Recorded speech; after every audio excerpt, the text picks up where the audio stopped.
Legalism has many problems. It tries to cure the condition of the heart through external practices that are incapable of accomplishing such purposes. Even those biblical regulations of the Mosaic covenant, they could only point to God's holiness. These are God's standards, but they were incapable of producing such holiness because of the condition of the human heart, tainted as it is by sin. As people of God's new covenant in Christ Jesus, Christ is the fulfillment of God's righteous requirements. We participate, we stand right before God on the basis of what Christ has done. And by His Spirit, we live according to God's righteous requirements, not to become rightly related to God, but because we are rightly related to God. As those who have been purified by Christ.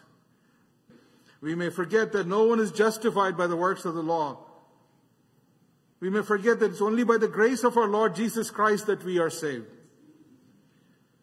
See, we are not all that different from the old covenant people of God who forsook the righteousness that comes through faith in Christ and settled for a self-righteousness. There's no righteousness at all. This is the ultimate danger of legalism. It substitutes the self and its accomplishments for Christ and His accomplishments. The self can't save. Christ alone saves.